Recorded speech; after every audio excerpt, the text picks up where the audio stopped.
A very good day to you. I'm Hank Gross, MidHudsonNews.com. It's Monday, February 12th. The news today brought to you by the Galleria at Crystal Run. The sister and brother-in-law of Megan McDonald, the town of Wallkill woman murdered over 20 years ago, are calling for an investigation of Orange County District Attorney David Hoovler, who prior to being elected DA was a defense attorney who represented a client, now deceased, who may have been involved in McDonald's murder. 42-year-old Edward Holly this past week was charged following a state police investigation with killing the young woman in the town of Wallkill. Megan's sister, Karen Whalen, and her husband, James, said they want the truth to come out concerning the DA and what they say are his conflicting accounts, first as a defense attorney and later when elected as DA. There are shifting stories, conflicting accounts, and what's clear to us is that the truth is not out there. So, we're calling on the FBI to investigate David Hoovler and the actions within that office, and we'll let the chips fall where they may. The family members said that State Attorney General's office may also want to look into the matter. The city of Newburgh's federally required point-in-time survey of homeless people counted over 4 dozen undomiciled individuals. The walking tour was conducted nationwide on January 25th and was able to reach most of the homeless believed to be in Newburgh, says Allie Church, the city's economic development director. We surveyed over 50 unsheltered individuals, so that means we spoke with them and filled out a survey. And then evidence or hearsay of 25 to 30 more. Often that was, I stay here with my partner, she's not here right now. So we spoke with one, but then had evidence of a second. Church said the homeless in this survey included a lifelong Newburgh veteran, a single father who works full-time at Amazon, and a migrant from Nicaragua who cannot work for legal reasons. The first phase of the Middletown parking garage, to be located across from the Paramount Theater, could be built by the end of the year. The design plans are almost completed, says Mayor Joseph DeStefano. This is phase one. We expect it to be, the structure. It's being built where with the capability of going to second and third floor, but I anticipate that it will be one construction season. The parking facility will add 90 additional parking spaces. More news right after this. Find over 100 retailers allowing you to spend hours shopping safely at the Galleria at Crystal Run. Enjoy the big brands and the diverse selection of family-owned stores all in one location. The Galleria at Crystal Run offers dining options for everyone with Fuji 110 Grill, Allen's Mediterranean Grill, and Peru Cuisine.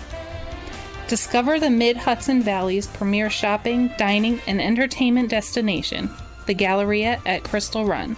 For more information, follow us on Instagram, Facebook, or visit GalleriaCrystalRun.com. Former Sullivan County legislator Ira Steingart, who was a member of the County Industrial Development Agency for 10 years with a 2-year hiatus, is back this time holding 2 positions as executive director and a board member. He said there is activity before the board, albeit not as much as recent years when the casino, water park, and spa were on the drawing boards. The IDA has instituted a new policy dealing with payments in lieu of taxes, says Steingart. They changed the pilot where, if you're putting up a warehouse, you'd have to put up a housing. Doesn't have to be right there, but, it goes along with getting the pilot, approval. Depending on the square footage that there'd be housing involved in it. The Greater Catskills Hudson Valley region continues to face a housing shortage, and this effort is seen as a continuing move to reduce the shortage.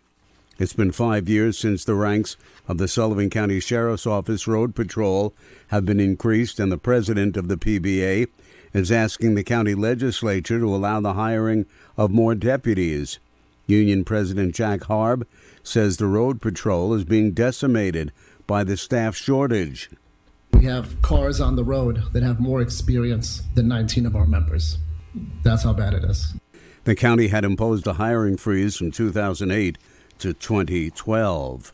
The town of Wallkill Emergency Medical Services has added 2 new ambulances to its fleet, totaling 5 ambulances and 2 fly cars.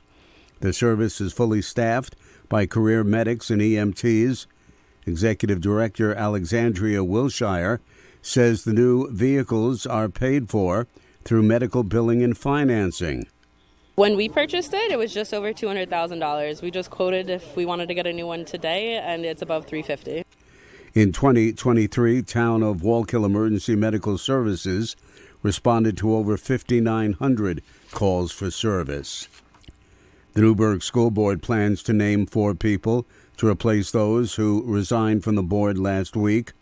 Those expected to be named by the 5 remaining members at the Tuesday night session are Carol Minio, Ray Harvey, William Walker, and Dennis Grant. They will replace Board President Darren Stridiron, Deborah Boulay, Ryan Lamar, and Renee Green, who stepped down over the policies and practices of the board and the superintendent. The new members will serve until the next school board election on May 21st. I'm Hank Gross, MidHudsonNews.com. The news today brought to you by the Galleria at Crystal Run.